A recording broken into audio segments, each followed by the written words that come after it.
The following is brought to you by the Social Suplex Podcast Network. This is John Silver, lead recruiter of the Dark Order, and you are listening to All Things Elite.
Hello, everybody. 177th episode of Social Suplex's podcast about AEW with a proclivity for positivity. Welcome to All Things Elite. My name is Austin Sunwitz. I am the host of this lovely show. I am back from my extended absence. I was on a trip.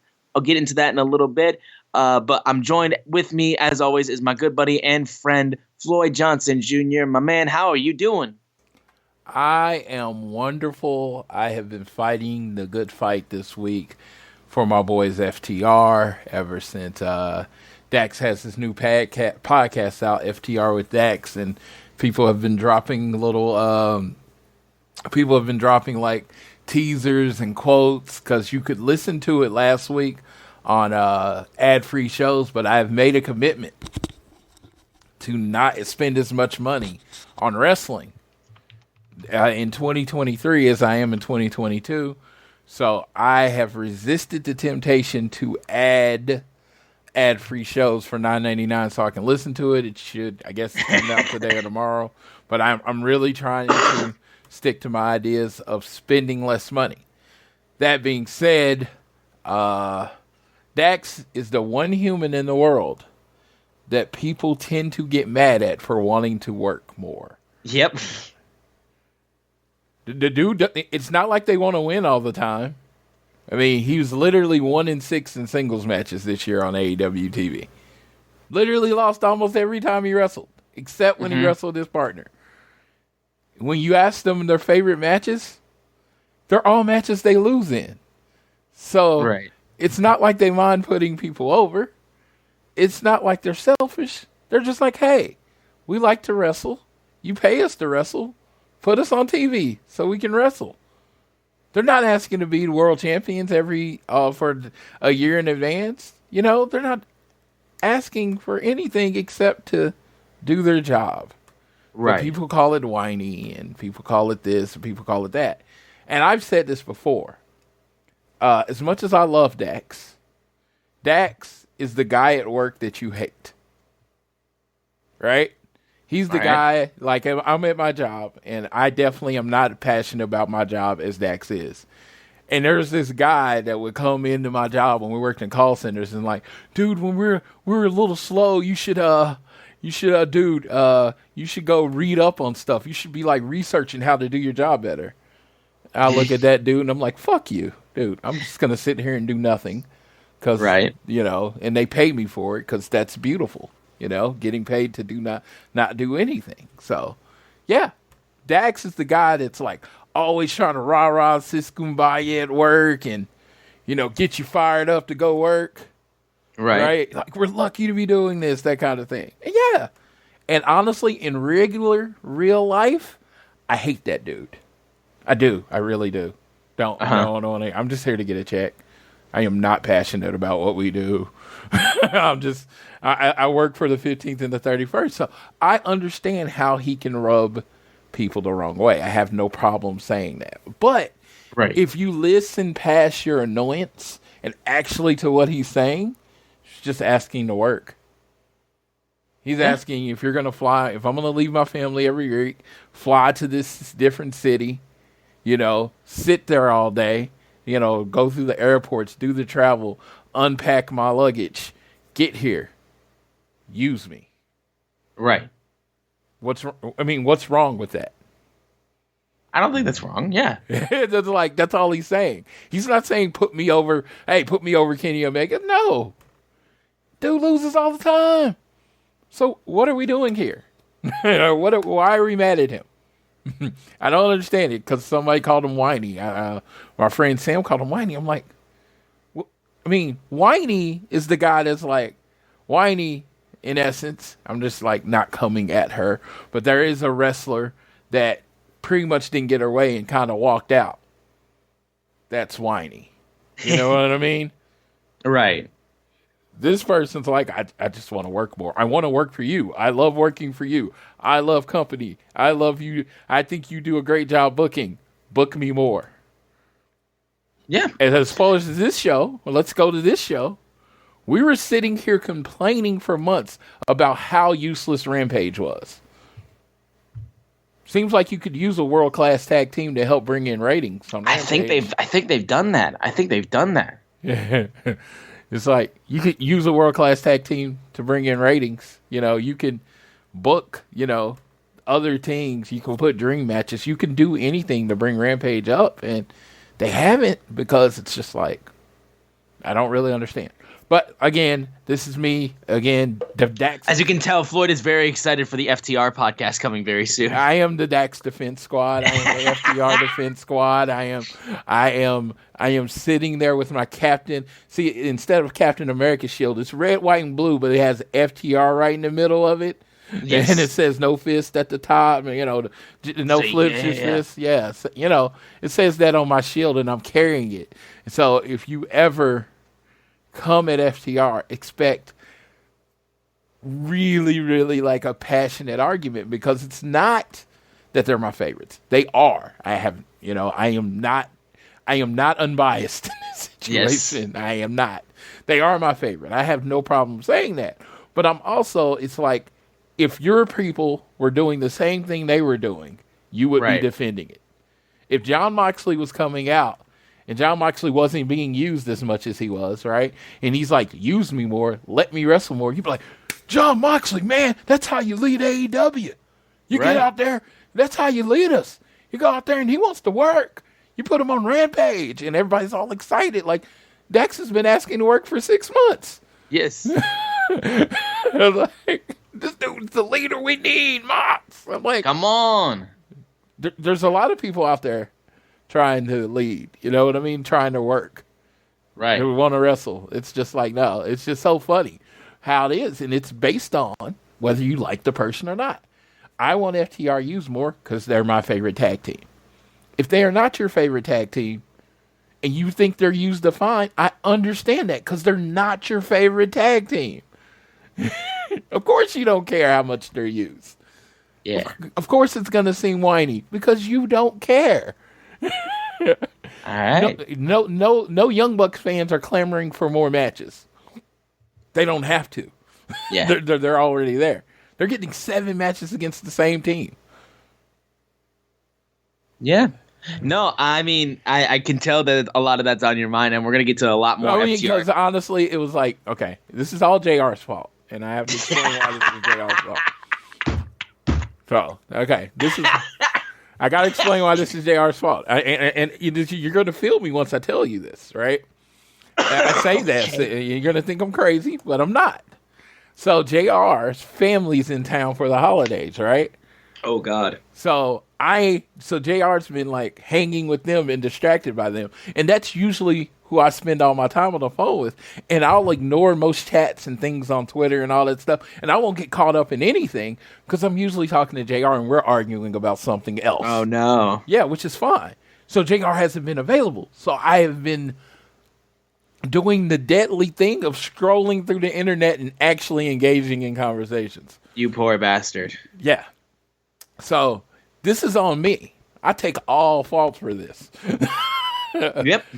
But it's also on JR. Just understand. My friend's not there for me. So I don't have my filter to say, Floyd, hey, why are you even in these arguments? What? Right. There is no winner. There is no winner on these arguments. At the end of the argument, I'm going to feel the same way I do, and they're going to feel the same way. You got to be like me with my CM Punk fandom. You got to hide in the bunker and don't talk to anybody. Oh God, I mean, and that's what it's really been about. CM Punk has been the highlight of the week, and it's just. He's back up again, dude, as we speak. I'm not going to get into it because, of course, everyone's hyped for the Dax podcast. But yes, he's going to come right back up, and then whole shit's going to start over again. But regardless. We are about to move on. Last thing, I'm just going to talk about something we're doing in the show. I came up with this idea last week, and we were supposed to do it with Dave. But Dave, flaked on me because he's Dave. No, but we're going to do 5 wishes that we have for AEW for 2023. Yes. So we're speaking directly to TK. We're speaking directly to the boss. We're asking Uncle Tony to do these 5 things for us. So that's how we're going to end the show. Austin's going to give his. Me and Austin are both going to give our 5. I think it's a fun exercise. So I think because the company's not perfect, no wrestling company is perfect, and I think it's fair to ask things that you would like to see in the upcoming year, especially since Dynamite is looking to do like not a hard reset, but like an update with the recent vignettes that have been coming out. So I think it's fair to say what would we like to see? What do we want that we haven't been getting recently? So, and that being said, we go to Mr. Austin. You abandoned me to go on vacation with your family and have what I only could say is the only word I could use is an epic good time. I'm like every picture seemed to have a very attractive woman in it. Like every one of your pictures. So I need to know more about what happened. So let the world know. Okay, well, I'll let people know. Yes, I was on a cruise recently with my family. We kind of celebrated Christmas this sort of way. We were like, forget the gifts. Like some of our favorite things to do is go on trips. I'm very fortunate to be in a family that, first off, I'm still with my parents, and they still like their children. They still love their children. They still like having their kids around. So they are cool with us going on vacations with them, even though this is around their anniversary time. They could literally leave us at home. So. Like during this was kind of their like anniversary trip sort of, but also we were there as well. So we went on a Royal Caribbean cruise, the Harmony of the Seas, for those of you who are interested. I have been, I don't know, I might have mentioned this to Floyd before and on the show or somewhere in there.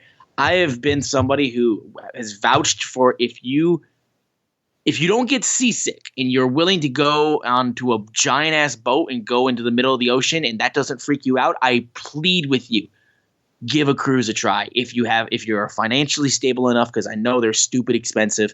And if you have the ability to go on one just randomly, do it. They are so much fun because the best thing about them is because of course the boats have a bunch of stuff on them and everything like that, and all the places you get to go and the islands and everything. And even if you take like a cruise to Alaska, I don't know why you would do such a thing, but you can do those things. But the things that make them amazing is the fact that you're on this boat and when you go on vacations, you're around strangers.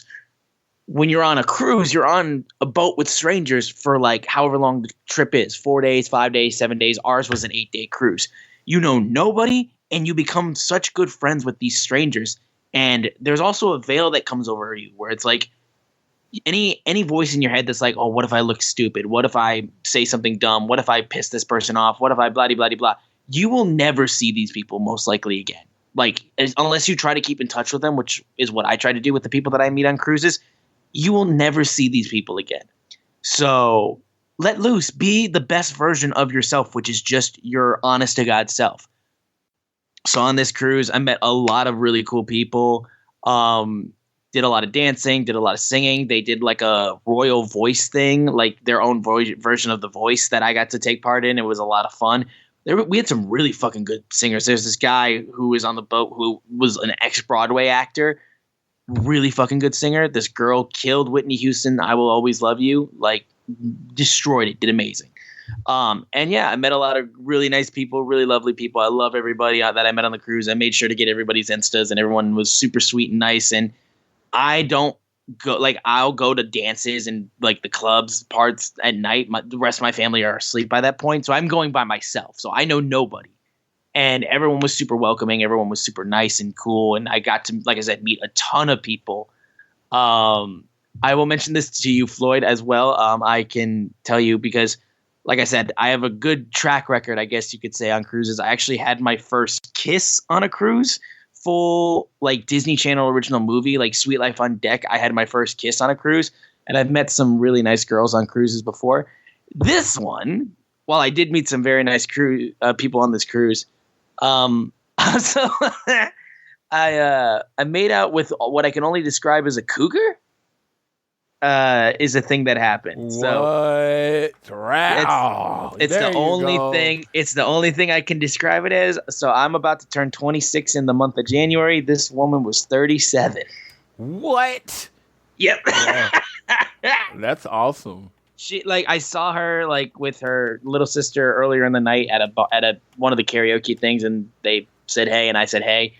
I went later to the club, and I saw the older sister shot the funnel things that you drink out of with the long hose shit. She was chugging that, and I was like, all right, get lit. And I'm dancing, doing my thing and whatnot, and then I feel a pinch on my back, and I turn around, and it's this girl, and I'm like, okay, let's dance. And as we're going on, I can tell she is feeling me holy shit, and she's up on me. And by this point, like I said, this is day 4 or 5 of the cruise, so everyone knows me at this point. When she gets so close to me, and then eventually she comes in and makes out with me, I can literally hear in the background, "Let's fucking go!" Everyone's going to hype as shit. The scrawny white boy's gonna get laid. So funny. And then the best part about it too is that eventually after that was done, and I went back to just dancing a little bit, and she kind of went back with her people, and then they left, and I didn't notice. My good friend Andre that I met on the cruise. He comes over to me and just out of nowhere fucking picks me up on his shoulder. Fireman Carey picks me up on his shoulder, runs me out of the club, plops me down in the hallway, and then runs back in. Which, first of all, if you're going to pick me up, you got to at least make it seem a little bit difficult. I get it. I'm 120 pounds soaking wet, but at least be a little trying to get me up. You can't just be whoop, and then I'm out the club. I'm don't do that. I can't deal with that. But he plops me in the hallway, runs back in the club, and then it's the girl there. And I was like, oh, hey, I didn't realize you left. And she comes over, we make out a little bit more, and then she goes back with her people. And then, because I think she shared a room with her little sister. So nothing was happening. And I wasn't planning on anything to happen because, again, significantly older than me. And I was like, probably shouldn't do this. I come back into the club, though, and I got people looking at me yo, what the fuck are you still doing here? And I'm just yo, it's chill. It's chill. But it was a lot of fun. She's really sweet. I also got her on Instagram. She's a really cool person too, and it was a lot of fun. Yeah. Boat Austin is a cougar hunter, baby.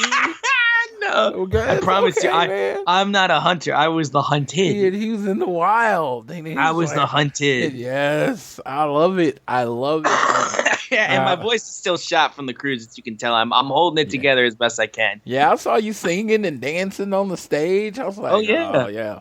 Boat Austin is out there pulling. I ain't got no problem with that, brother.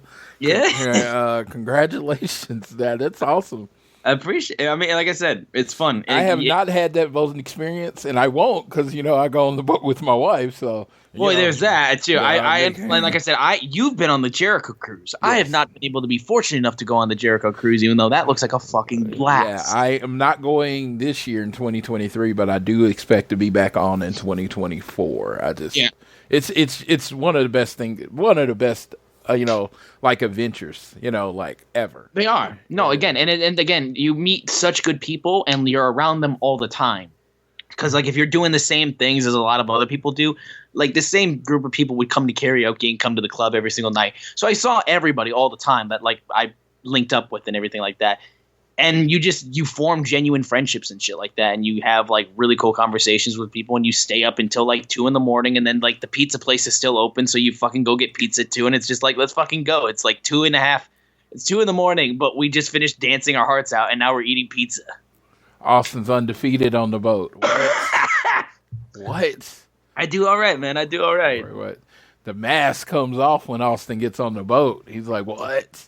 It's it's like Clark Kent and Superman, and it's Clark Kent is the disguise. You know, he's really Superman, and that's you. It's like when you're on the boat, you open up the suit jacket, you know, and it's like, oh, there's Super Austin there. Ah, man, it's just, again, if everyone's out to have a good time. It's a great area to meet people and stuff like that. And like, I don't go to bars, I don't go to clubs a lot, I don't do a lot of that shit. So like, cruises are an outlet for me to be able to kind of get into that like world, and I'm very comfortable in it. I'm not comfortable at bars because I don't drink.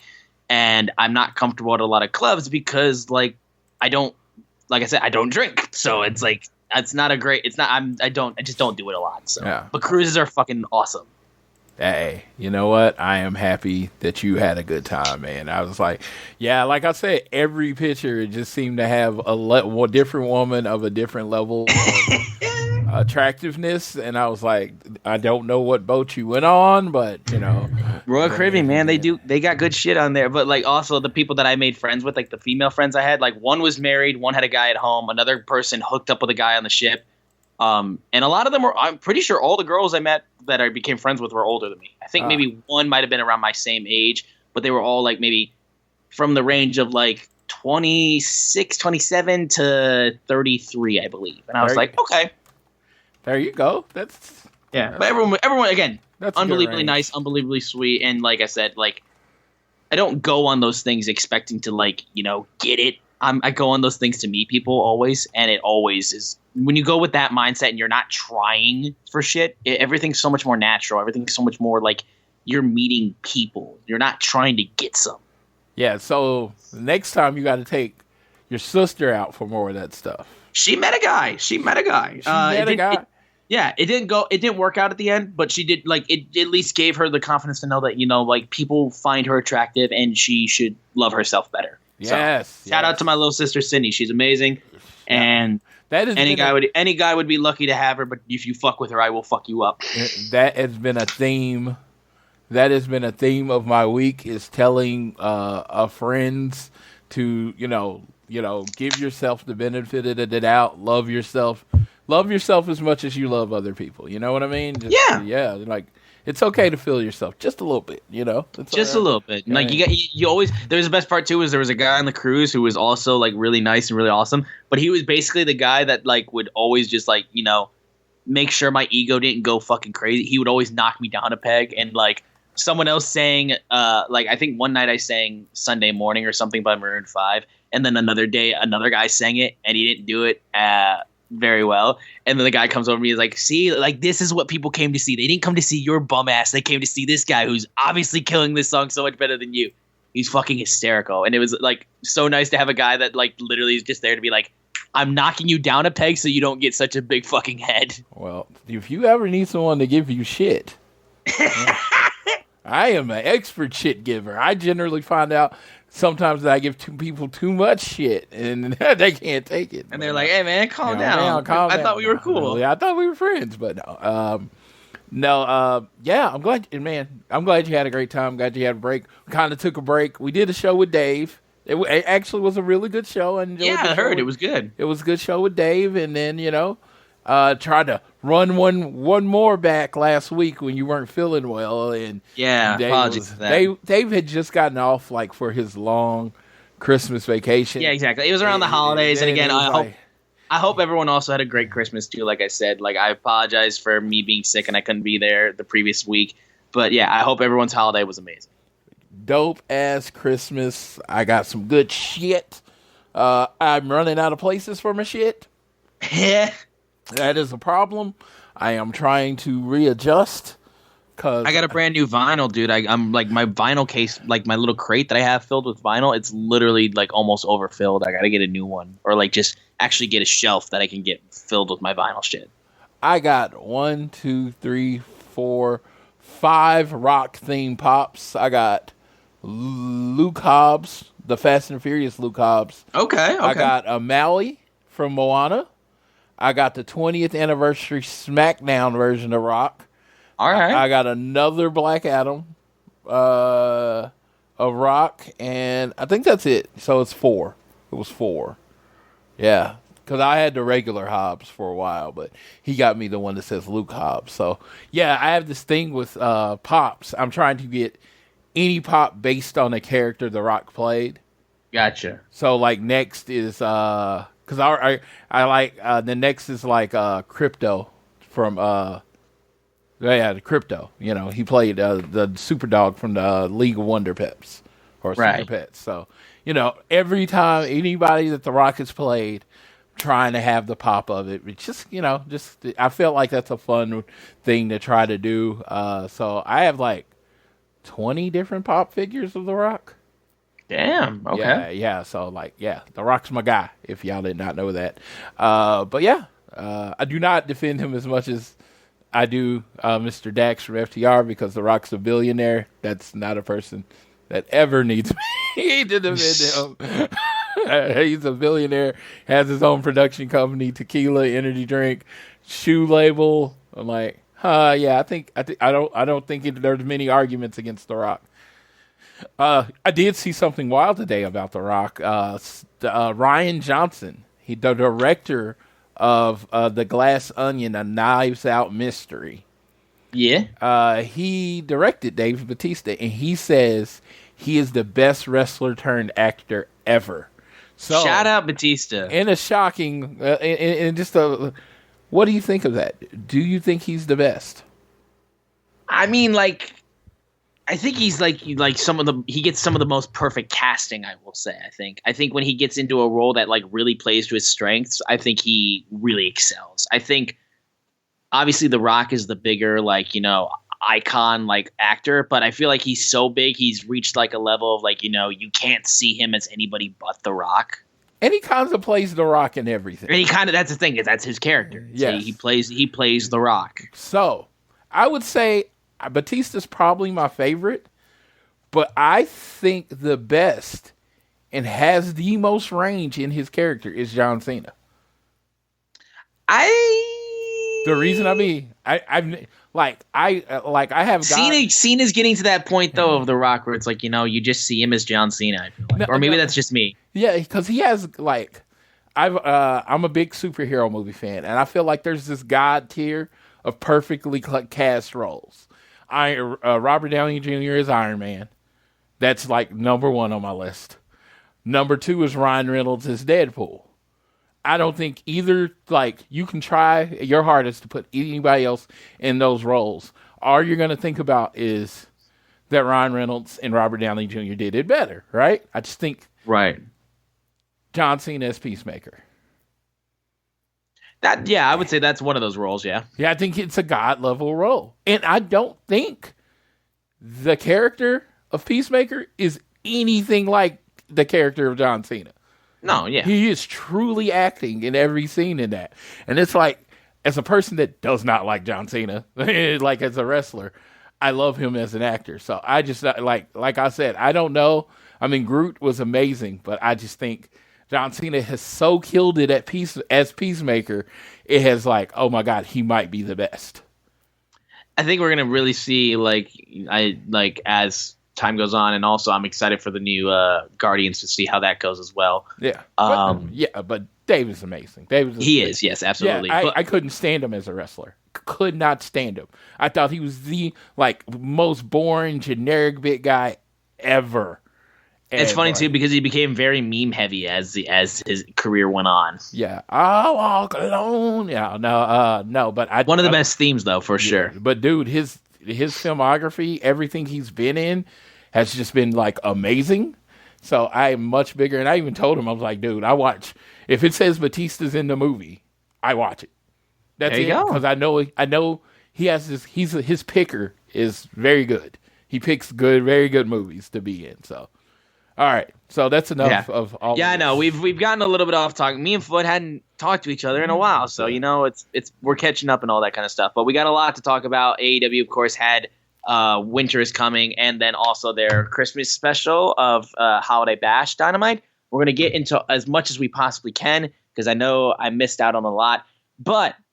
We want to make sure you guys download this show on Google, Apple Podcasts. If you listen to us on Spotify, give us a share with your friends, family, coworkers, or whoever you wish, or no matter what podcasting platform you listen to us on. You can also leave a rating and a review, but the easiest way for you guys to support us is following us on our social media. We are at ATElitePod on Twitter, at Social Suplex are the guys that make this show possible. Check out all the other shows that they have on their network. I am at Austin Sumowitz, SZUMOWICZ, and Floyd is at Floyd Johnson Jr. on Twitter. One of the big news is that we want to touch on a little bit is the fact that AEW actually hired a former big head, actually, from WWE, from the other company, Mike Mansory. He was the former WWE Vice President of Global Television Production, and he's recently been brought on in AEW as their Senior Vice President and Co-Executive Producer. And I know that they, like I said, those vignettes came out. They seemed a lot more high production in terms of the vignettes. Maybe it's just because they had lasers. I feel like when you add lasers to any kind of vignettes or anything like that, it already makes it seem way more like you spent more money and it's more high production, stuff like that. And you're building towards a kind of revamped Dynamite in the new year, which we're all very excited about. I guess I'll go to Floyd because I want to ask him too. I mean, like, are you expecting a change in the presentation of Dynamite? And if you are, what changes are you kind of like in your head thinking like this might be what we see? I think it's going to be a completely new set. I think you're going to see more color. That's going to be a big focus. Is the having more color on the set and things like that. Just it's going to be brighter. It's going to look WWE level, and it's like, people might say, why would you want to look WWE level? It's just, it just kind of makes sense to want to be that.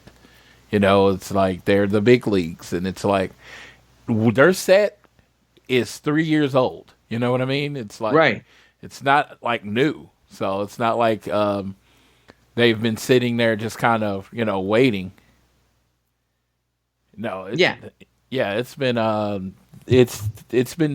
it's been time for a while. Let's just and again, I think like there are you don't want the show to feel stale or anything like that.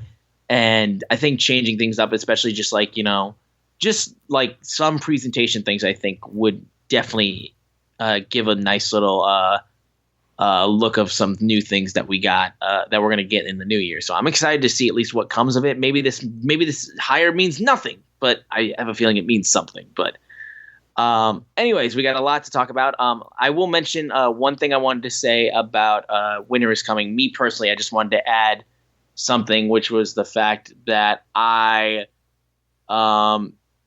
the one thing I wanted to mention was, of course, I didn't get to touch on the 1-2-3 Kid moment of Dynamite, which was Action Andretti beating Chris Jericho clean as a fucking whistle. What a fucking moment that was, can I just say? I was very sad I didn't get to see that live. I had to watch the live stream after like the Twitter video started coming out. I was just like, oh my God, like this is so like, this doesn't feel manufactured. It feels so legit. People just bought into it immediately. And I loved how like it just worked so well. And I loved it. But I just had to touch on that because I know Floyd and the guys talked about it already. I just had to mention it because I fucking love that moment too. Love that moment. I was there and and it was just amazing. It was just an amazing moment for being at Winter is Coming and just like, you say what you want about Chris Jericho. The man doesn't miss. When he decides someone is that person, he's going to get he's going to get behind him 100%, and that's what he did with Action Andretti. He's like, hey, I'm jobbing for you, that kind of thing. And it's just like, who does that, I know. It's like Jericho, like just being like, hey, look, this is what you're going to do. And I'd like literally be like, what? Yeah. I can't imagine what was going through his head at the time at that moment, but like huge moment for Action Andretti, who's now all elite. That's fucking awesome. I'm like so excited to see what they try to get out of him, like going forward. I will say I'm really excited to see how that goes, but that's really all I wanted to touch on. I know Winter is Coming also had the really good title match between Ricky and MJF. They talked about it at length. I pretty much agreed with most of what you guys said about it. But we got to get to Holiday Bash mainly because we got to get into this before we preview the final Dynamite of 2022 with New Year's Smash. We opened up, actually, speak of the devil, with Ricky Starks coming down to the ring for Holiday Bash Dynamite. And he was talking crap about MJF, basically being like, look, I lost. It's on me. I lost like a man, but Max won like a coward. And he just said, imagine what's going to happen next time if I was this close to just beating you. Because next time, it doesn't matter if this isn't the end of the road. This is just a start. If I got to work my way back up the line to get a title shot, just line them up and I'll knock them down. And that is when the JAS comes out with Chris Jericho, Danny Garcia, and Sammy Guevara, basically being like, hey, Jericho is like, watched you a long time. And you're $1 million talent, but you'll be world champion someday, but you're not ready yet. But I don't want you to be a flash in the pan. I want you to be a big star. And we think you have everything it takes to be a big star in AEW. You just need a little influence, a little advice, a little Chris Jericho. And they want him to join the JAS. And Ricky, once again, with an amazing work on the mic, continuing to give a mic to Ricky Starks is always an amazing thing. And he goes like, wow, you know what? I like how you stay relevant, man. You're lean, mean, you're shredded, even though like you literally looked like you were like your body fat was falling off and all that kind of stuff. And he's like, you want me to join your little boy band, but I'm just gonna say, hell nah, I don't want to join you. You lost just last week to Action. And your stock is dropped, so the J and JAS should stand for jobbers. And he just then calls out. He then goes out and says, "Listen, Jericho, January 4th, new city, new AEW, you versus Absolute Ricky Starks." And Jericho was like, well, "I was wrong, so get him." And that's when Jake Hager came from behind. They jumped him, and Action Andretti comes for the save, and they cleaned house and they cleared out the JAS. And I thought this was really cool. I thought this was a good match to announce for the first Dynamite of the new year. And I love that Action Andretti got another inkling of getting one over Chris Jericho. I love him being the thorn of Jericho's side. And Ricky on the microphone has been stellar these last few weeks. And anytime you put him on mic, I'm always going to be happy about that. He was great. Ricky is great. He's huge. He's huge in Texas, which is awesome. And, that's basically his home, And yeah, it was kind of crappy. I couldn't be in San Antonio. That sucked. But I was really happy. I was really happy that he went and got that, and they're going to keep him relevant, which is really important, especially after that loss. Yeah, for sure. No, and we move on after that really good opening segment because I loved how we opened this show up. And then we get right into match 5 of 7 of Death Triangle versus the Elite. But this one, no disqualification. And currently the lead is 3-1. And it's win or go home for the Elite. They have to try to force a game 6. They have to try to make sure they stay alive. And they got a bunch of stuff in here. A tree got used. Trash cans got used a bunch. And there was just so many things. And we also got to see the return of the barbed wire broom for Kenny Omega.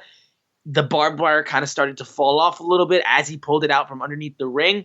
So when he smacked Fenix with it, it's literally getting stuck to him. And there was a point where when he proceeded to I don't remember what move he hit on the broom. It's like he just basically threw it face first, I think, at one point, and he gets it stuck into his back at one point. I think he hits a DDT or something like that, or a suplex. But the barbed wire gets stuck in Kenny's back, and he literally has to crawl over to the referee to get it out of him. And I was just like, Jesus Christ, no! Ugh. But we had 2 tables set out on the outside. Penta and Fenix both got thrown through it by Matt with an elbow drop and a swanton basically onto Pac. And they did a bunch of stuff. I will say it's interesting to see Alex Abrahantes get involved because I know we're using Death Triangle more as heels now. And seeing Alex getting involved in cheating and shit like that threw me off for a second. I was like, Alex, what the fuck? Oh, wait, yeah, they're heels again. But there was also a point where all 3 of them kind of had hammers and they were trying to get all of them. And the brutalizer was locked in with this tinsel almost, which was interesting. I didn't know really what to think about that. But eventually, as things go on, Nick Jackson gets the Meltzer driver, and a steel chair is used on it as well. And eventually that gets them the win. The Elite stay alive. We are moving to a match number 7, and eventually, I'm sure a match number 6, and then we'll move to a match number 7 probably after the next one. But this was good. Death Triangle then jumped the Elite, but then Nick was busted open as well. So basically, you got the Death Triangle getting a little bit of heat back, so that way it doesn't you get a little bit more doubt going into the match 6, even though most people are knowing this is going the distance. I am never going to be the one that complains about amazing matches. And I have once said in my life that I could watch the Death Triangle or Lucha Bros and Young Bucks wrestle every day. I have found out in this streak of amazing matches, that is a lie. I am tired of these matches. It is like having filet mignon every day. Eventually, it's just going to be another steak. You know what I mean? You're going to be like, right. I want to taste something different. Can you give me? Well, that's the thing, though. It's interesting that AEW has gone down this path because they've been the company that has really been emphasizing this variety is the spice of life. About how you always see something different. You will always make sure that no two matches look the same. And you're really trying to mix things up and get different people and different talent in there, and to have this best of 7 series, even though it's really good, it's it's the same match every 2 weeks or whatever. And I'll say this, it is different because AEW never does it, so I am willing to accept it now. I am, because they never do it. This is a change of pace and blah blah blah, but. These are 2 of the best tag teams in the world, 2 of the best trios in the world. I'm good. I'm like, can January 11th get here? I am ready for this to be over and for them to move on. And it's just I don't know. It's I remember Booker T and Chris Benoit around, which was my favorite best of 7 series. Probably now this one is. But around match 5 and 6, I was just kind of we watching this again? It's they've tried. They have done a monumental job of making every match feel different. But, I'm ready for them to move on. I wish this was a best of 5 series or something like that. But it's going to be done January 11th in the Forum, or it's in Staples Centers, where it's in Los Angeles. And it's going to be at the not the Staples Center, but it's going to be at the Kia Forum. Yeah, it's going to be at the Forum.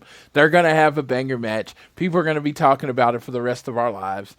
And there's no doubt. But I'm just saying, me personally, yes, I can get tired of watching the same people wrestle over and over again. So it's again, you got to spread them out at least a little bit, because again, it's still always good, but what else can we say about it? We know these 6 guys are. How many times can you at what point is a 5-star match become a 4-star match because you're just I knew. Sometimes I'm in the mood to rewatch the same shit. Sometimes I'm just I've seen this movie 500 times and I want to watch it again. Yeah. But other times it's just hey, show me something different. I've already seen this movie. Yeah, and it's just it's gonna be a banger. Tomorrow, it's going to be a banger every time. I mean, I'm not saying it's a bad match. I'm just tired of watching it. And there's a difference. And there you go. I hope people understand that and don't come at me. It's not that I'm saying what they're doing is not amazing and that they're not amazing workers. And Young Bucks are not one of the best tag teams ever, if not the best tag team ever. It's just, I'm tired of seeing these 3 people do the 3 things. Yeah. But, there you go. All right. Action Andretti actually ended up getting jumped backstage after this, and Jericho threw a fireball in his face because he's a wizard. So there's a little bit of a payback. We then had an in-ring interview with the American Dragon, Bryan Danielson, about the departure of William Regal and the things that he did. And Danielson was like, I don't expect the BCC to forgive him. He's done some pretty bad things, but he talks about how he had his first he trained first to wrestle in minutes up the road, and the guy who turned me into the wrestler I am today is William Regal. He also name dropped HBK, his old trainer, and then he said William Regal turned me into the person I am today. And he's like, I get it. They don't have the same relationship as I do with Regal, but when he was in the hospital and I didn't think I'd see Regal again, I cried because that man has made my life better. So then he goes on and on basically about how now MJF needs to realize that there are consequences to your actions, and he calls him out, calls him a coward, and says, "Get your ass out here." Ethan Page and Stokely Hathaway, however, answer the call, and Ethan Page calls him a vegetable man, saying like, "Oh, for some reason he thinks he can jump the line," and he said, "You just called me a vegetable man," and also he looked at Stokely Hathaway and just was like, "I couldn't really see you guys. Your head's shining like that." See, and fucking Stokely Hathaway, "You raggedy bitch, in the slow lowering of the mic. Amazing. That's the reason why Stokely is still really good. I know people don't like the Firm, and I know that thing is kind of like whatever, but Stokely himself, that's why people love Stokely, because of shit like that, because he's so entertaining in that regard.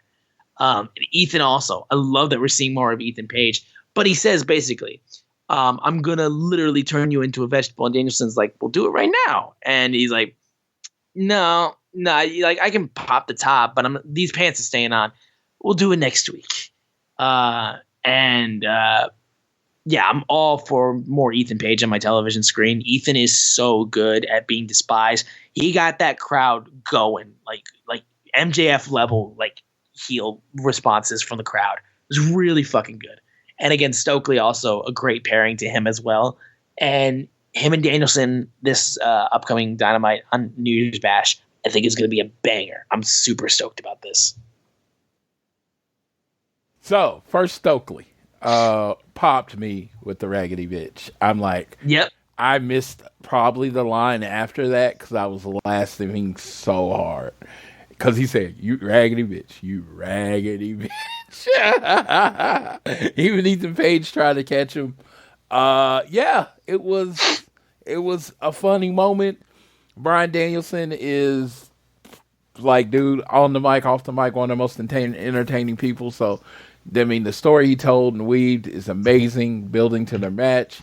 Ethan Page, very solid wrestler. I've always said, and this will come up every now and then, is that if I was building, a company, a new company, and I needed a number one heel, it would probably be Ethan Page, because he is just so very entertaining, such a good wrestler, very physically imposing because he's gotten big and he's gotten this in shape together.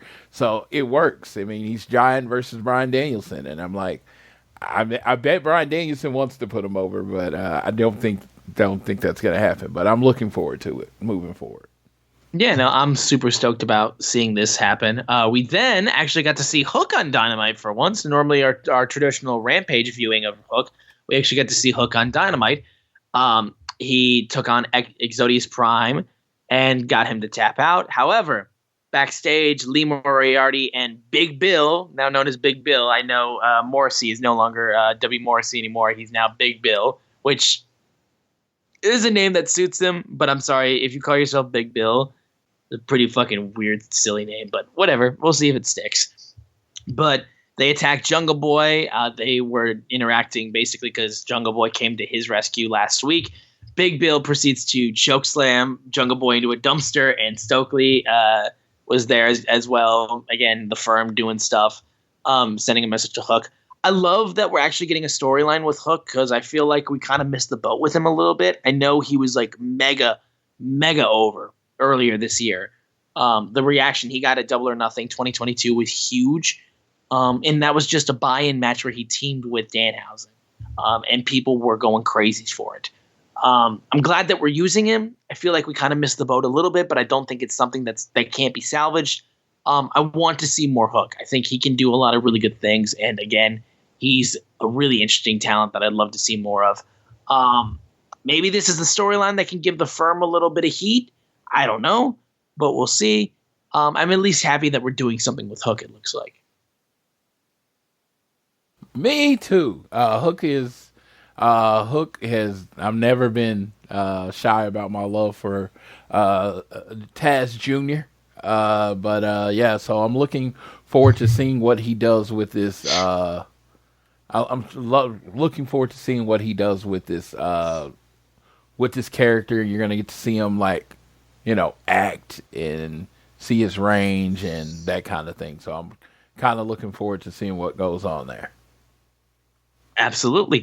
We then had Jon Moxley face off against Darius Martin, and we got to see a match. This is a match I didn't expect to see, but it was good to see Darius get a singles match. I thought this was a fine enough match, honestly. It didn't go too long, but it was a decent enough match. This would also build into what we would see on Rampage. In fact, the BCC and Top Flight have kind of been going at it a little bit recently. And I thought this was a good little match. They had a lot of high flying stuff from Darius, and I do like Darius a lot. I think he works best in tag team wrestling. I think his singles work is good, but I think Dante's a better singles wrestler. Darius is a better tag team wrestler, and regardless, they're both better when together. They both complement each other so much better when they're together in the ring, I feel like. So like I would prefer, like, if they were to do singles careers, I'd prefer them to be linked as a tag team because I think they just bring the best out of each other. Regardless, I still thought this was a good little match. It was good to see Moxley get the win. I didn't have too much to add to this. I thought this was a good match, though. But you could also expect this match. This could have been also on a Rampage match, so it felt like not a Dynamite level match, at least in my mind. So Mox has gotten into pretty much on the same match with everybody. So a little bit, and it's just like, yeah, he makes everybody looks like the toughest person in the world, and it's great. But at this point, it's gotten a little repetitive. I like to see a little bit of variety in his matches. It was kind of like you could call the match. You're like, oh, he's gonna do this, and then he's gonna kind of sell a little bit, and then he's going to get him in a chokehold or something, and the move's going to hit, or he's going to hit it twice, and he's going to look like he barely pulled it out. Well, some people, you don't need to barely put it out like it. You just need to win. And right. I just think this match was one that he could have just, won without, putting the other guy over. But, hey, it is what it is. People like Moxley. They like his style of storytelling. I feel like it has gotten repetitive after a while. Everybody you wrestle is not Hangman Page or CM Punk, where, of course, when you're wrestling those people, you're supposed to sell. You're supposed to give them a lot because you just don't want to beat them. But when you give everyone a lot, eventually it does become repetitive. It's not this person is better. It's that you just don't know how to put people away. Right. No, and I can definitely see the little problems with that as well. I do. And they're good matches still, but, there's got to be a little bit of differentiating, I feel like, in the matches to kind of make things work out like that. But regardless, I still think that it was a good match, but it was one that was like, it was okay, but it wasn't like anything that I would that I'd go back to, I guess. Yeah. We'll move on now to your boys, FTR, the tag team champions of AAA and New Japan, facing off against the Guns, Austin and Colton. And this was an interesting one because basically FTR was getting going. They were throwing him into the barricades. They were really rolling things up, basically. However, as things went on, Austin Gunn throws Dax into the ring steps. The sharpshooter gets put on him, but Cash is able to get him out of there. Dax goes for a pile driver on Austin, but he was dealing with an injury. I can't remember exactly which one. I don't remember exactly, but he couldn't hoist up Austin Gunn. There was a roll up, and with Colton Gunn getting on top of his injured ass. His ass. Yes, that's right. They hurt his ass. Is broken. I was gonna say. Glad you reminded me because I was like, yes. Lower back was it, or were they really going with we broke your ass? Yeah, when we were watching in Austin, he gave us the moon and showed us the full bruise of his ass. Right. Oh, that's right. Yeah, he did do that. I know he put it on Twitter too. So because of that, and with Colton helping out with the pinfall as well, Dax takes the pin, and the Guns have beaten FTR. Huge victory for the Guns.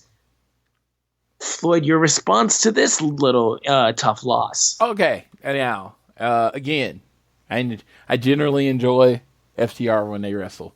I thought, honestly, I wouldn't say it was a bad match, but this was the most. I know this match happened, but I don't care that it happened match. Right. So, okay. So I explained this on the other, I believe, the show with Dave, is that you got this situation where you're sending them out of the territory and they're going to put over teams for another company, right? So what you want to do is before you send them to lose to these other people, you want to get as much out of them as you can. So first they put over the Acclaimed, right? Then they put over the Briscoes. And now they put over the Guns. Now, the Acclaimed got something out of beating them. The Briscoes got something out of beating them. I don't think the Guns gained anything by beating them in this match. Okay. I don't think they looked particularly good. I don't think, like, they didn't put on, like, a banger of a match. It was just the bad guys won kind of thing. And I was just like, to me, the Guns beating FTR should mean something. You know what I mean? And I don't think it means anything. I think everybody fully expects FTR to go handle this business in Mexico and Japan and then come back and eventually beat the Guns. I don't feel like everybody felt like anybody thought this was any type of elevation of the Guns. I mean, yeah, it was like I said, it was a win, so I can't say that it didn't avail. I can't say that it wasn't like they didn't try. But, like, you know that the Guns aren't going to be, like, getting much else other than that one win. I feel like. There's a better match in here. There is. And I feel like they should have put it on this Wednesday because, like I said, it's like you want to come out of this match when you got a young tag team playing wrestling against an older tag team. You want to come out of this match like, oh, man, these kids can go. Like, these kids can go. I don't think anyone came out of this match with that feeling. Yeah, I mean, like, again, I thought it's not me. It's not even me trying to be negative. It's just like you beat someone that you have built like FTR over the last year. Them rarely losing, them collecting belts, and you have built them up. Someone should be talking about this team beating FTR, and no one is because it feels like no one cares. Right. I mean, yeah. So I'm interested to see because we're gonna get a little bit more too with this upcoming episode of Dynamite as well. We're gonna be able to see, possibly if they do anything else with FTR. And hey, you know, Dax has got his podcast. Maybe he'll speak on it at some point. But I mean, the one thing Dax is going to do is speak on things. Exactly. I don't meet many men that can out-talk me, but it's not even close with that man. And I tip my hat to him because I'm like, I try to get a word in. And it's like, Dax. He's awesome. He's awesome. He's like I said, love talking to the guy when the few times I've had a chance to. I always like it. So it's just, that man's going to talk on that podcast. It's going to be a fun show to listen to. But I'm going to tell you this. If you didn't like Dax before, oh, you won't like him now. You probably are not gonna. You're gonna be like, oh, like anyone. They're literally opening up their first episode talking about Punk. Do you think he's gonna rub people the wrong way? Yes, absolutely. Because like me, you are very subtle about your Punk fandom. I am out loud. I'm subtle in some ways. I am out loud. I am a Pepsi drinking. I cannot say straight edge, but Pepsi drinking, waiting for a GTS. I loved Old Man Punk. I liked Old Man Logan, which is just like this superhero that's old and grouchy. Old Man Punk, dude, just come back and be Punk, but just old and grouchy and just hate everything, and I love it. So like I said, this match. Let's get back to this show. This match, I'm not even trying to gloss over it. It's just like, I wanted more from Austin and Colton in this match. That's what. Yeah, if you were gonna try to put him over, then put him over. That's the thing. Put him over. And it just felt like, you only get a certain amount of time. I know the performers, whatever. I just, like I said, I don't know what they were going for, or maybe they were just like, hey, let's get the Guns a win. And if that's the case, they did do that. Like I said, but it just didn't come off as this monumental moment ever that it felt like it should have been, because they've been calling out FTR every week. This has been building, and it's just like, it felt like it just happened. You know what I mean? Right, like, exactly. Dax has this look on his face like, oh, I can't believe they beat me. And it's like, you're the only person that can't believe they beat you. Yep. Because everybody else saw this coming. All right. Yeah. Well, moving on, though, we had a segment I was mega excited for. And then it turned out to be, I will say. We had the face-off between Keith Lee and Swerve Strickland, mediated by Mr. Maybach Music, Big Homie, Big Boss, Ricky Rose, Rick Ross. Oh my God, this segment I have things to say. Yes, I was so excited for this segment. I genuinely was so fucking hyped for this because Rick Ross was unintentionally one of the most funny, entertaining things that we got in AEW this year. Accusations. False accusations. You know, you see a genuine excitement to be on the show, and I really do appreciate that. Dude, like, he is a guy, like, again, has Rick Ross had a hit record recently? No. Rick Ross's last, what was Rick Ross's last hit record, I guess, like when he was on, let's take a look here. What was his last hit record? I'm interested. I guess maybe, I was going to say Purple Lamborghini from the Suicide Squad album. Other than that, like, he was on the Drake song when the Raptors won the NBA title, but like his last like big single record, I guess maybe you didn't get to like since like 2010, 2011. This dude's just nothing but a feature at this point. But he doesn't really care. I mean, he made an iconic song. He made "Hustlin'." That's the iconic. Exactly. So there you go. Song. Yeah, there you go. But this man's still a big name in hip hop. He's a big name in pop culture, and the fact that he's so like eager to do all this stuff with AEW, and is literally on camera, like this man. Of course, he does not give a damn, and he's like literally going up to Keith Lee, being like, "You a big motherfucker," and Keith Lee's just like, "The network's gonna be mad." So fucking funny. Oh my literally, God. I was like, dying, whoa. and I was like, "This segment's gonna be one of my favorite of the year. It's gonna close out the year, and I'm gonna have a new favorite segment. It's gonna be amazing." And Swerve comes out. He's talking crap about Keith Lee. Says you need to keep your eyes in the back of your head at one point, and then Parker Boudreaux comes out. And he attacks Keith Lee from behind, and then some other motherfucker, I don't even know who the dude was. And they are going to be parts of Swerve's new affiliate group. And Rick Ross is, of course, commentating over top of it, which I enjoyed, but still I was like, really? We're trying this again with this dude? Like, I just don't think people get with this guy. And the other guy, I literally know nothing about. I know nothing. I mean, call me a fake fan and call me like I don't know much about wrestling or whatever. Like, nobody in that building knew who the fuck he was. No. Barely anybody knew who Parker was. Dude, Denise Salcedo, who does this shit for a living, had no idea who that man was. If that's all you need to know right there.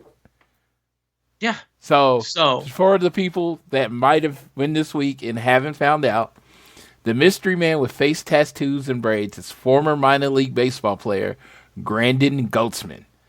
He has been training with Jay Lethal School for his AEW debut. The debut had been planned for at least a couple weeks, and Goatsman was backstage at the October 10th Dynamite. It was noted he's been with the company for a while as he got ready to join the Cosmos. He was a second-round pick for the Tampa Bay Rays in 2011. He played until last year in Mexico, and then I guess he retired because he didn't get into the MLB. So that's who this man is. Let me talk about the segment in general. Yeah, go ahead, man. Timing is everything. Timing is beautiful. When a segment is timed right, oh my God, perfection, beautiful, all this stuff. So everything wrong with this segment for me. This was Swerve's segment. Rick Ross was there. Keith Lee was there.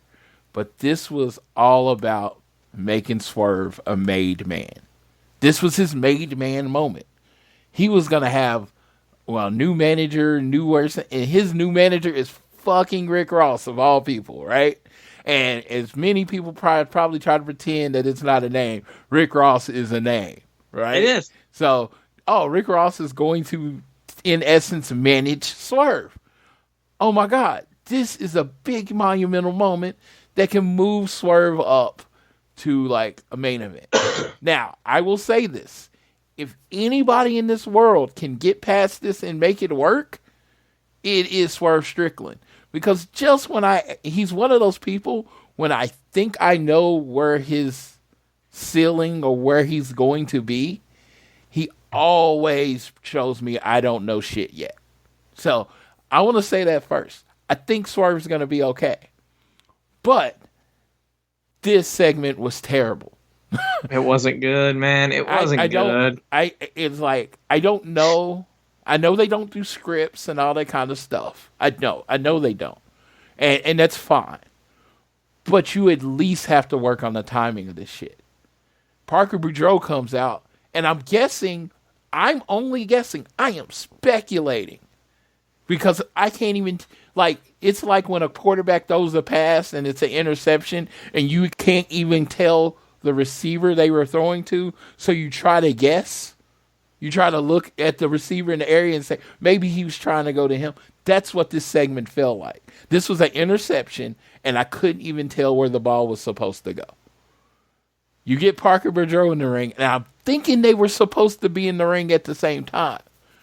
So you got this guy that's never been on TV before, right? And it looks like he threw the timing off of the whole thing because Parker gets in there and attacks Keith Lee, right?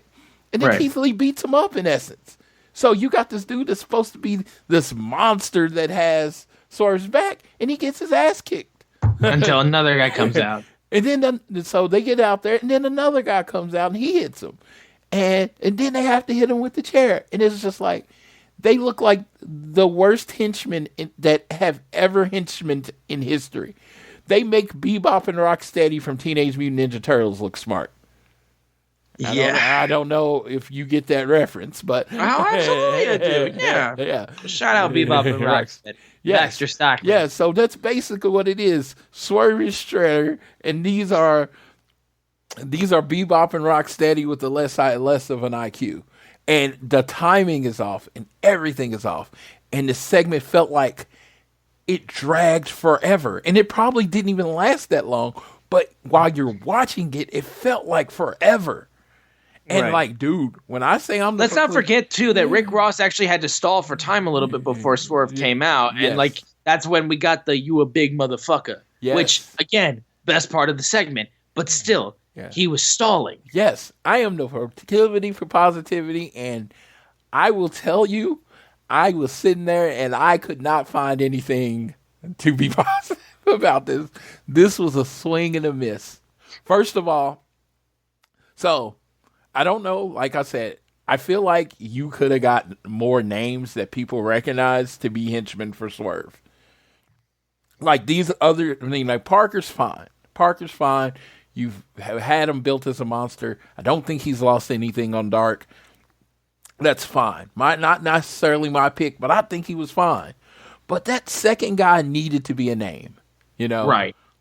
Someone recognizable. Yeah. I'm like, dude, maybe Anthony Ogogo comes out and punches the dude in the stomach, But someone that's like, oh, that's a big son of a bitch. Swerve's got a crew right now. And dude came out and he looked intimidating at first, but you could just tell he was green and he really didn't know what he was supposed to do or where he was supposed to go. And that should never be your first impression of someone. Right. And it's just like I said, segment was terrible, and it's going to happen. I thought it was one of the worst segments in Dynamite history. And it's like, I'm listening to my show, my Dynamite review that I always listen to for Joe Lanza, and it was so bad. He's like, there's nothing for me to add that hasn't been said. You know what I mean? He's like, that's the kind of stuff that Joe likes to just go off on, and he didn't, because there was, everybody knew this was bad. Me saying it's bad is not a hot take. Right. It's like everyone knew it was bad. You shouldn't have that segment on there. So the thing I can say with WWE, and I rarely give too many flowers to WWE, but when they bring their celebrities in, they know what they're supposed to do. Like, if they screw up, it's because they got off script. But they understand this is your mark. This is what you're supposed to say. This is how the person's going to react. That's the thing, yeah. I would have thought this one would have been way more like scripted and like planned out because like you have a guy who's not familiar with the industry. Yes. Not familiar with this type of stuff. And the fact that it kind of felt so loosey-goosey and like, you know, you're trying to like play into it. Like obviously Swerve's trying to set up for at one point for Rick Ross to say his accusations line. Yeah.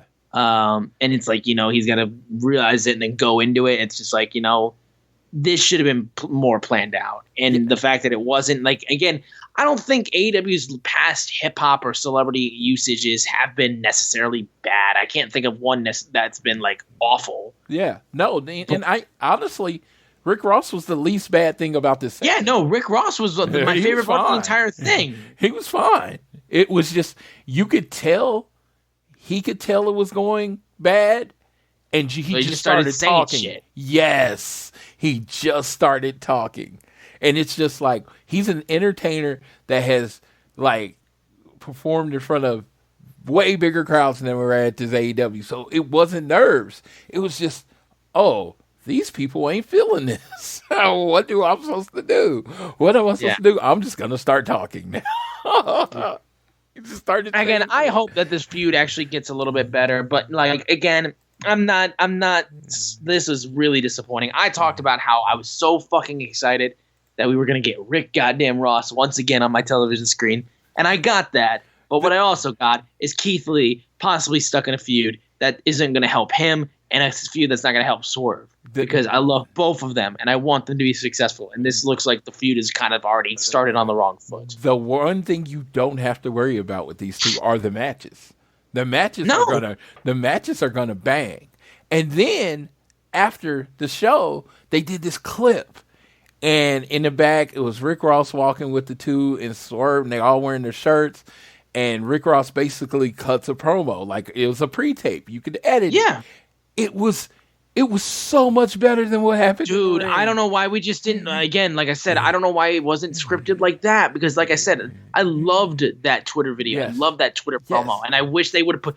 I don't know why that's not uploaded on their YouTube either. That video should just be on YouTube by itself. Yes, the meet up. The conference shouldn't have happened in the ring. It should have been a backstage segment, was pre-recorded with Keith Lee getting jumped by the two people so they can have a nice introduction. It's just the fact that it played out in the ring. I don't think it was ready for that. And again, Swerve's going to get past this. Keith Lee's going to get past this. They're too good not to. But yeah, everyone's going to remember this is how it started out, though. No, yeah, absolutely. But we'll move into the main event and the best part of the show, the AEW Women's World Championship match between Jamie Hayter and Hikaru Shida. This was amazing. This was so well done. And I will emphasize this as something, this has been something I've been screaming about when it comes to the AEW Women's Division. Hikaru Shida is your ace for your Women's Division. She is so good. And I know some people during her title reign that she had during the pandemic, they were kind of like, it was fine. But, like, she held it down in the pandemic era. But, it was fine. I'm like, no. Hikaru Shida is the best wrestler that you have on the roster right now. I know people will say Britt Baker, and I understand that completely, and I will tip my hat to that if you still believe that. But Shida is so consistent, and she's been part of some of the best matches and best feuds in AEW women's wrestling. Like, she is amazing. And for Jamie, this only makes her title reign look even better. Because to have this match under your belt and a defense like this, I think does wonders for Jamie as a women's champion. I could not be more happy about this. This made me feel so good because in a company that has a lot of really talented women's wrestling is not their focus. Like, they don't focus on women's wrestling like that. But when they put the effort to give their women who they know can just go and they put it out there, AEW women wrestling can be outstanding. And it can be up to par with what WWE puts out with their women's wrestling. Because that's always something WWE has had over AEW. And like I said, this match was fucking awesome. You got a nice little moment where there was like a little bit of distraction. Sheeta got to get a kendo stick spot on Britt Baker. However, that allowed Jamie Hayter to do the amazing, looked like Sheeta was going to reverse into a Hurricanrana. She catches him, pulls her up, power slam. So many good near falls in this match too, and that was the one that got the win. Eventually, Jamie Hayter, after hitting the Haterade, gets the win. Then they start attacking Sheeta, Britt Baker, and Rebel. Toni Storm comes out, chases them out. Jamie Hayter hits Toni Storm with the belt, and then that's when, as Toni Storm's about to get jumped again, Saraya comes out and chases her off, and Britt Baker's get thrown out of the ring with a kick. So we continue the feud as well with Britt Baker and Saraya. This was literally the best part of the entire show. I love this. This was the way that you want to use your women wrestlers in your company, and to get a big spotlight like this. And again, the crowd was hot for this entire match. I'm just so happy. And again, I want to emphasize, Sheeta is your women's ace. She is so fucking good. And I want to put people to make sure they put respect on how good Sheeta is, because I know she's been gone for a while and she's been doing amazing stuff in Japan. But to have her back and to have her put on matches like this for the women's division is huge. And I think it cannot be emphasized how good this is. And Jamie Hayter is already looking like she's going to be a stellar women's champion. It's not just a fan service one that people wanted because, she's got big thighs and she could crush me. Step on me, mommy. No, Jamie Hayter is still really good. There's a reason why she is women's champion. It's not just because wrestling fans are infatuated with her. She's actually really fucking good. Well, this is what it looks like when some people, that like Sheeta, 10-year pro wrestler from Japan. Jamie worked in Japan a lot, and they were just allowed to work their style, and it was physical and it was aggressive. They didn't do anything like super overly athletic. They just went out there and beat the shit out of each other. And man, sometimes that's just all you want from your wrestling. Is it looked like a fight. It looked like Sheeta wanted to win. It looked like Jamie wanted to win. It looked like Britt wanted Jamie to win, and Britt needed the spotlight on her a little bit, so she jumped in maybe when she didn't need to. So it was a great match, and it was just I've heard my friends talking and covering this match, and all I could say is it's for the first time in a while. There was a women's match that just looked like a legit fight, and that's what it did, and it was fun. It was a fun match. They were in San Antonio. Oh my God, when they were doing it, you heard the crowd screaming "Thunder Rose," Rosa, and then it was Saraya, and I was just like, I know she might not be healthy, but God dang it, would that not have been a great moment for Thunder Rosa to come back right there in her hometown? That would have been awesome, but it didn't happen. Sure. Saraya came out. They're building to Saraya and her mystery partner, who, unfortunately, AEW is being put in a situation where if January 11th is coming and Saraya's partner is anyone but Mercedes Moné or whatever she's going to be going by, they really need to just go ahead and spoil it before that night. Right. Because I don't care who comes out of there. They're going to get booed.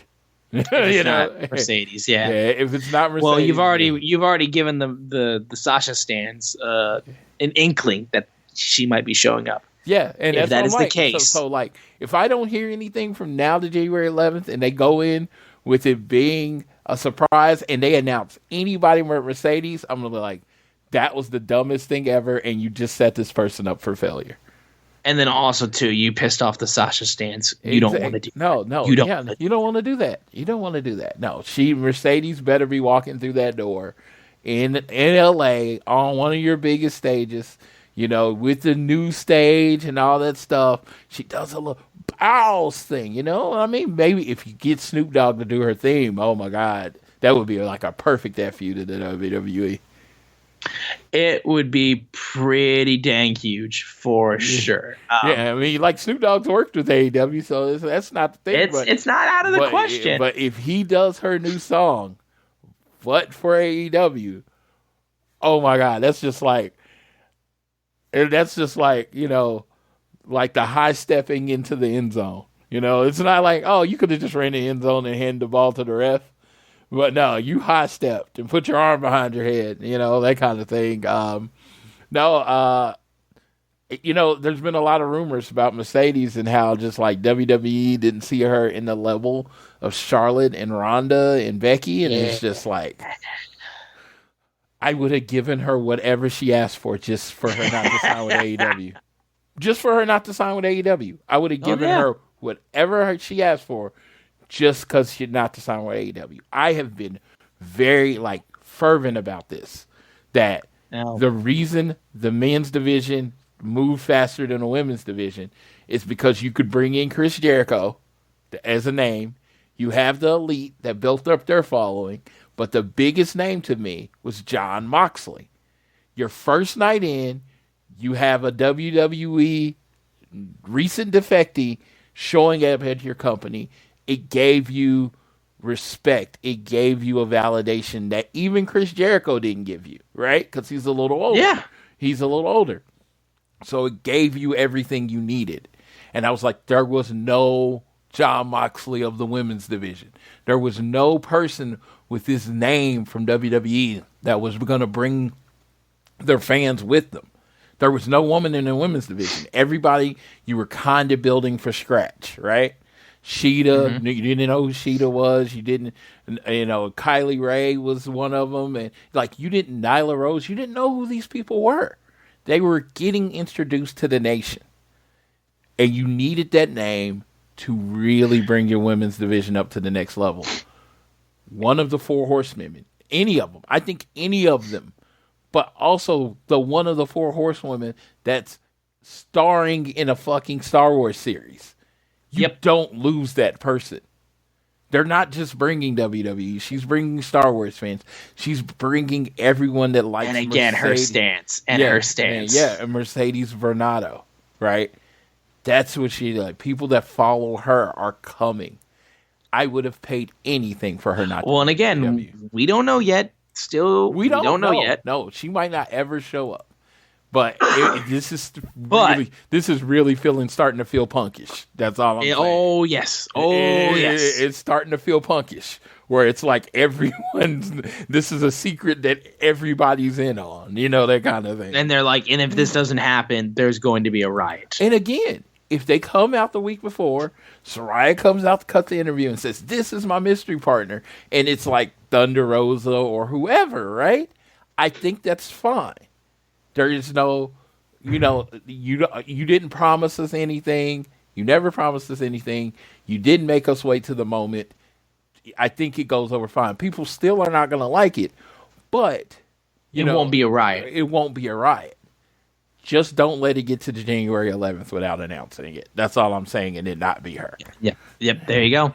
But that was AEW Dynamite Holiday Bash. I want to really quickly touch on some things with Rampage because I know Rampage has gotten better. Significantly better. Significantly better. We had a really big trios battle royale, actually, which was an interesting thing that they decided. If you did not get to see that, go watch it. Yes, it was a really good battle royal. You had AR Fox and Top Flight, Arya Daivari and the Varsity Athletes, Best Friends with Chuck, Trent, and OC, the BCC with Claudio, Moxley, and Yuta, Dark Order with Reynolds, Uno, and Silver, Kip Sabian and the Butcher and the Blade, Le Faction Ingronables with Dralistico, Preston Vance, and Roosh. So we actually got to see 10, not with the Dark Order, and we actually got to see them interact a little bit. And then Spanish Announce Project with Angelico, Luther, and Serpentico. And this was a really good battle royal. The way it finished off when we had Claudio and Moxley facing off against Top Flight, continuing that feud a little bit. But then Hangman Page flies in, and then he starts beating the shit out of Moxley, and that causes Moxley to get thrown out of the ring. And then it's Claudio trying to defend himself against Top Flight, which he was doing pretty well up until one point. But eventually Top Flight eliminate Claudio, and AR Fox and Top Flight win the $300,000 battle royal. It was a really good battle royal. There was a lot of cool moments in this, and I'm never going to turn down a good battle royal. And again, it helped Rampage a lot for something like this, and it's good for Top Flight too. This was a big win for them and AR Fox as well. Yeah, we're starting to see the number in Rampage go up. It is going up. Yeah, it was over 500,000 this week, 0.18 in the ratings. So I mean, what they did. What they did was very important to setting up Rampage and putting the bigger stars on there. And I enjoyed that whole thing. I just enjoyed the whole.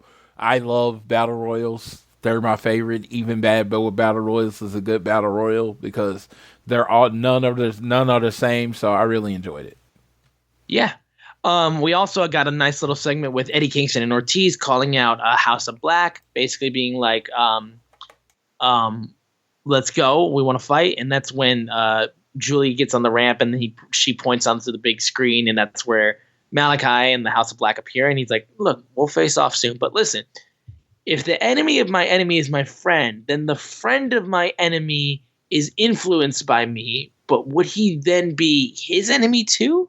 And that's causing Eddie Kingston all of a sudden to question the friendship of Ortiz. Which is an interesting idea, at least because I think Eddie by himself is more dangerous because if he doesn't have people to like hold him back, I think Eddie becomes way more unhinged. So I think the idea of like kind of separating Eddie again is an idea that I am into. But I thought that was a nice little moment. Jade Cargill squashed Vert Vixen, and then we had the Acclaimed versus Jay Lethal and Jeff Jarrett, which I thought was a fine enough tag team match. But then actually, Daddy Ass himself, because Max Caster didn't wrestle, it was Anthony Bowens and Daddy Ass. Daddy Ass took the pin on Lethal with lethal injection, so it was a big win for Lethal and Jeff Jarrett. And I thought it was a fine enough match. It was a fine enough Rampage match, but the big selling point for Rampage this week was the Battle Royal, and then also a little bit of story stuff with Eddie Kingston and Ortiz, because he's a guy that, like, again, realize how much you have with Eddie Kingston. I want him on TV so much. Eddie is one of the guys. He can make anything work. I mean, just like with a facial expression or a look on his face, or didn't make facial expression and look on his face. Those are the same thing. But, right. No, what I'm saying is with just this simple glance, or like he'll look at the crowd and give somebody an angry look or whatever. He knows how to make it work. So it's just like he's going to get everything over. Ortiz, I felt like, has been floating since Santana's gone. He's been in matches, but he hasn't been anything meaningful. It looks like they're giving him something meaningful, so I'm very excited to see that. And, you give me Malachi Black versus Eddie Kingston in a match all day. Just all day, yeah, absolutely. Put that on the very beginning of Rampage. I'm right there. I'm right there. You can't keep me away. Absolutely. But that was AEW Holiday Bash for Rampage. We'll then really quickly get into our preview for New Year's Smash Dynamite. We have, of course, Ethan Page versus Bryan Danielson. Top Flight is going to go against Mox and Claudio from the BCC once again. Ruby Soho announced how she was looking for someone to help her take down Ty Conti and Anna Jay. Willow Nightingale was the one who answered the call. They had a nice little Twitter VO thing. Not VO, Jesus. Little video package that they had, which I thought was cute. And I'm always down for more Ruby use. The 6th match of Elite versus Death Triangle, but it's going to be Falls Count Anywhere this time. And then we're going to get a TNT title match between Samoa Joe and Wardlow. Big Meaty Men Slap and Meat. And Joe getting to defend that TNT title. So it's good to be able to see it used. So yeah, it looks like a pretty solid Dynamite to close out 2022, I think. Yeah, it's going to be a banger. This year is going to end the way it started, with amazing matches, TNT title matches. I wouldn't even be shocked to see a TNT title change. You get the Elite and Lucha Bros again, so that's going to be another one. This time, Falls Count Anywhere. That's going to be great. And I get to see Willow. And I just want Willow on the show every week, forever. Are people going to say I'm whining if I want Willow on the show every week? I don't know. If I want her to work, I don't know. Yeah, is that going to be a problem? Because I want her on the show every week. I don't think it's a problem. I think it's pretty reasonable. But anyways, that is our preview for New Year's Smash. And now it's time for us to get into our 5 wishes. So, Floyd, do you want to kick us off with your first wish? Or do you want to go, you say all of your wishes, or are we going to trade off? What are we going? Let's trade off. Okay. Go. What's your first wish, then? All right. So I'm going to go with number 5. Number 5. I have decided that I want Hikaru Shida to be the one that beats Jade Cargill. And be the first ever women's world champion and first person to hold both titles. I love that. I love that so much. I just think, I think they could tell a good story. She could, Jade, not being the greatest worker, she could lead Jade through the match. They could put together something pretty epic. And I think she should be the one to beat Jade. So my 5th wish is for Hikaru Shida to beat Jade, to beat the streak. I love that so much. My 5th one actually was just simply like, I want Ruby Soho to get used again, because I don't understand why she fell off as hard as she did this year. So yeah, that was what one of mine was, which I still firmly believe in, and I'm glad to see that we are getting to see her on television more. So that's the one I wrote down, was more Ruby Soho for number 5, but I'm changing that to Shida beating Jade, because I fucking love that idea so much that I'm gonna steal yours for right now. But my unofficial number 5 is I want Ruby Soho to be used a little bit more properly in the women's division, because I think she is a good piece to have. I think you wouldn't sign her if you didn't have at least some more plans for her. So again, it looks like we're getting a little bit more, but I would like to see her used well, because I think she is a good character and she's entertaining. And yeah, but also put in there, I want what Floyd just pushed too. Like, give me Shida beating Jade. I love that idea. All right, so my number 4. I don't necessarily want them to be world champions, but I would like to see a clear elevation of Private Party. Another one is like that goes inside this. I would like to see a Top Flight versus Private Party feud, because I think they could put on some amazing matches. But Private Party, like one of the first episodes of Dynamite, they upset the Young Bucks, and it was like this moment. It was Jericho in Action Andretti. You know what I mean? It was, oh my God, they're not supposed to beat them, and it was kind of like, it felt like you were saying that's going to be the future of the tag team division, and nothing has come of that. So, Private Party, I would like them to get pushed. Fair enough. Yeah. Mine actually is a little bit kind of close to that, but a little different.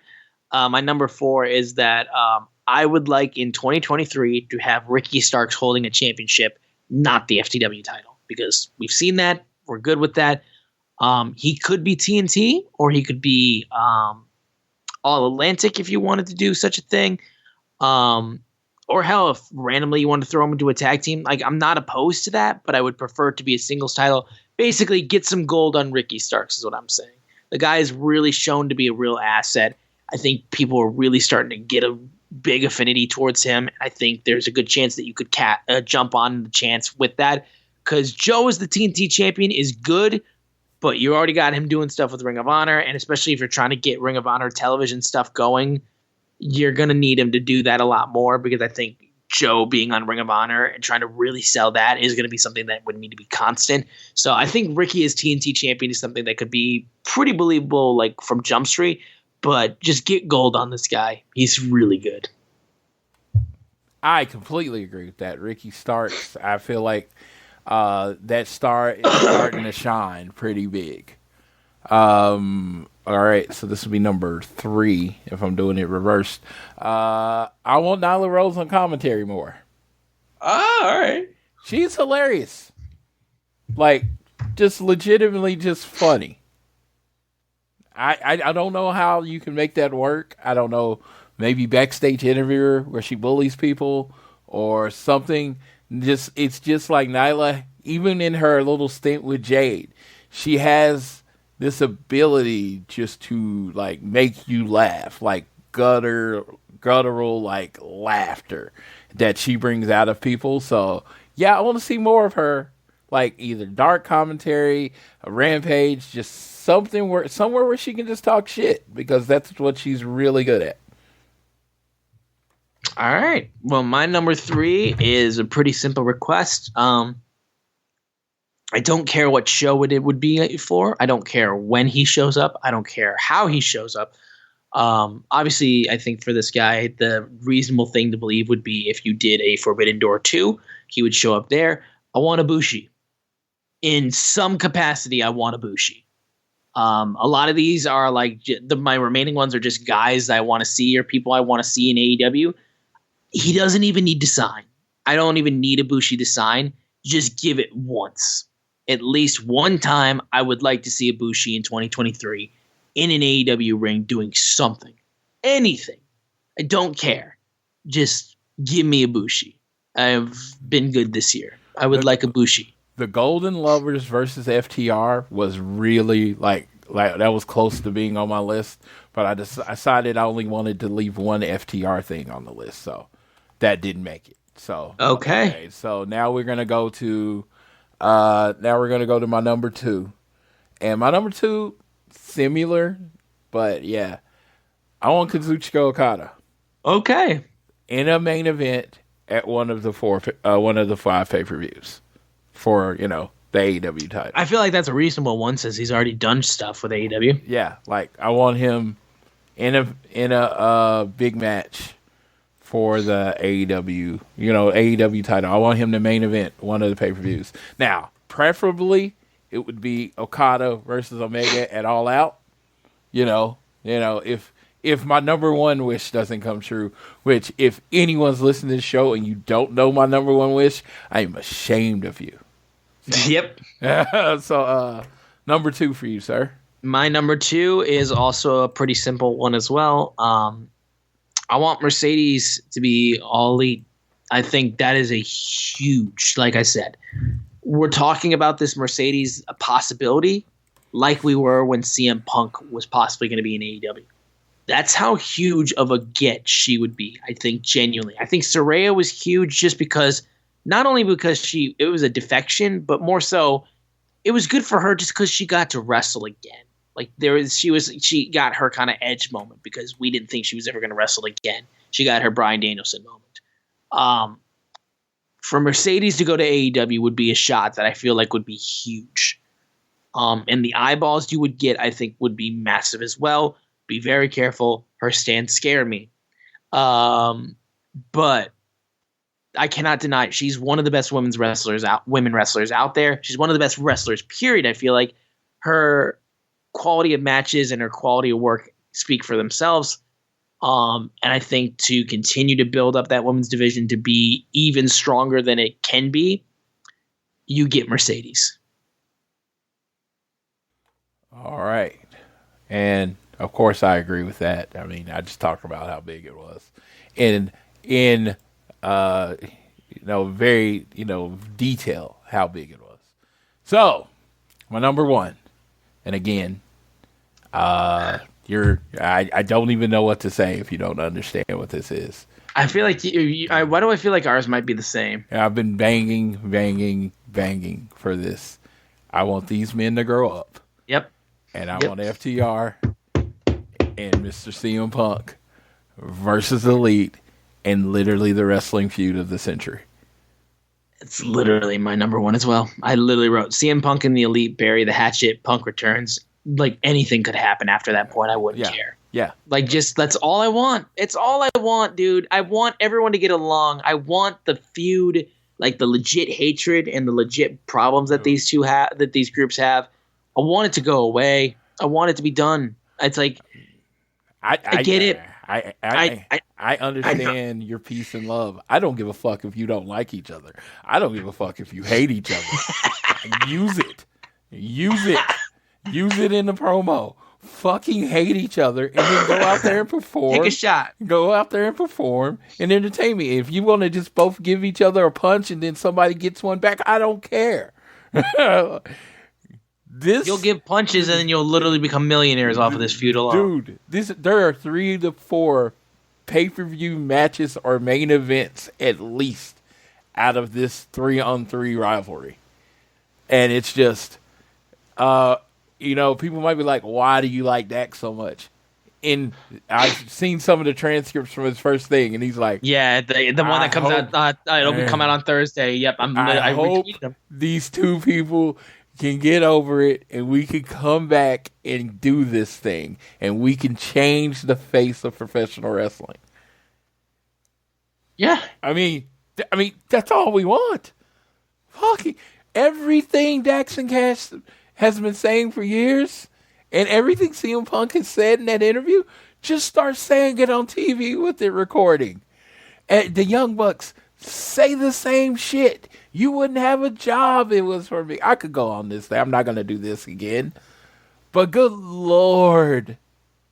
I just want to see these 6-man fake fight. You know what I mean? I want it to go. I want my favorite wrestler to be back on television. I want to be able to enjoy my favorite wrestler, but not without feeling like, I'm like breaking the Geneva Convention or something for doing so. And I just want him to be epic Punk Dick. I don't want him to be nice. I want him to be the most epic. I would prefer him to be a dick on television because I think it works better for this, and I think also it would be more fun. But again, I don't care what he comes back as. I just want him back because I just want things to be better. I want things to be better, like for me as a fan and for wrestling as a whole. And I think wrestling is better when Punk is not like burning bridges and he's helping make wrestling better. Kill everybody. Let's do this. TK, if you make this happen, my loyalty has pretty much been promised to you forever. But if you make this happen, I'm like, you are the Booker of the Year for the next 5 years, because no one could see this happening. And it's just like, make it work, throw money at it, do whatever you got to do. Say, hey, y'all never have to be in the same room. Or most importantly, let's just get them in a cage. Let's just get Punk and Omega in a ring, and let's see on Rampage and have a real boxing match. Have a real fight. Let's go. I don't care. There's just so much money to be made with this feud. Just how passionate both sides are now. There's a clear CM Punk FTR side. There's a clear the Elite side. Oh, it's so clear, dude. It's so clear. And it's just like, you're on one side or the other. I love professional wrestling, but I'm on one side. You know what I mean? It's like even the big, I just love wrestling people. You're on a side. You're picking a side. And I just want. Yep. And I've tried to be the most like I guess bipartisan person in this whole thing, but you all know I swing Punk regardless. There you go. And it's just like, they both have these passionate, loyal fan bases that will only make for a beautiful wrestling saga. Let's go, the Elite. Let's just do it. Fuck you, CM Punk. Fuck you, Elite. Chanting. We already got a little bit of it this year. Yeah, you do one match in LA, you do one match in Chicago, you do one match in New York. Come on. There you go. Just let them kill each other. Let's go. And then we get Vegas, where once again we get Punk and Hangman when they fucking fix shit. You get a fourth person in there putting. Maybe it's Wardlow with the Punk FTR group. Maybe of course it's Hangman with the Elite group. And you put that. Just don't bring back Ace Steel. Just don't do that. No. Leave him far away. He gets carried away. He did. Yeah. And then you put those four in a blood and guts. And let's go. Let's go. That's all we need. This is simple. I'm not rewriting the wheel here. I'm saying what I'm thinking, but I've been seeing this everywhere. This is not me just like, oh. This is a common thing that people want. This is a common thing. And you say, I will give the fans what they want. I am listening to the fans and I will give them what they want. Give us Punk. Give us FTR. and then give us the. I guarantee you, if you make this feud happen, Dax and Cash are signing on the dotted line. That's not well. Then also too, information. we can finally move on from what is your biggest detriment right now, which is that I don't think they've recovered yet from the brawl. Yeah, I don't think this company has. I feel like they have, like the ratings and the negative. No, like physically and financially. Yeah. Yes, I think like behind the scenes and with Khan, I don't think they've recovered yet. Yes. Okay. I think this is something that still hangs over them. Yes, and you just need to come back. I don't need them to hug. I don't even need, like I said, they ain't even gotta like each other. There have been plenty of people that don't like each other, and then they work together. That probably makes it a little better. When there's a little real hate in there, oh yeah, that's delicious. And I like drama. Hey, believe me. You're on TNT, and they love drama. I love drama. And now we on TNT. Yes. They know drama. Why do we have to have drama? Let's get that drama. Let's get the fighting going. That's my one simple wish. It's like you could not do the other four and just give me that one. Yeah, and I would be like, this is 2023 is my favorite year ever. Because that's what I want. And I want them to fight. And I want to see the fight. And I want the fight to be good. Because you have one of the best tag teams in the world in the Young Bucks. The best tag team in the world in FTR. And then you have one of the best wrestlers in the world, CM Punk, with the best wrestler in the world, Kenny Omega. There you go. It's just like, you're not going to have any type of bad matches. And if the 3-on-3, you like, it's funny because a 6-man could main event All Out. That match could main event All Out. Absolutely, it could. Yeah. I don't know, man. We'll see if any of these wishes come true, but that's what we have. If you have your 5 wishes, tweet it at us, actually. Yes. You tweet us at ATElitePod of what your 5 wishes to Mr. Tony Khan is for 2023 AEW. We would love to see those. But I think that'll do it for this episode of All Things Elite. Thank you guys so much for joining with us on this episode for the final episode of Dynamite we'll have New Year's Smash tonight when you guys hear this. But then also, thank you for listening to the final episode of All Things Elite for 2022. Thank you for joining with us. We really appreciate it. Please continue to download this fine show on Google or Apple Podcasts. And if you listen to us on Spotify or wherever you choose to listen to us, give us a share with your friends, family, coworkers, whoever you wish. You can also leave a rating and a review to let us know how we are doing. But we are at ATElitePod on Twitter, at Social Suplex are the guys that make this show possible. Check out all the other shows they have on their network. I am at Austin Sumwitz, SZUMOWICZ. Floyd is at Floyd Johnson Jr. on Twitter. Again, I hope you guys had a great holiday. I hope you guys have an amazing new year. Here's to 2023. Off to Floyd. He can take us home for this episode of All Things Elite. Dude. This 2022 been amazing, like amazing. Like Austin is literally on TV for a living. Like it's cool. Where you came from, to where you were at the beginning of the year, where you're at now, all the stuff that we've done. I think I can fair to say for both of us that we have had a very blessed 2022. So I wish you the same. If you did not have a great 2022, I'm hoping 2023 is amazing for you. I am just looking forward to talking about AEW for another year and hopefully talking about the hottest feud in wrestling history or whatever.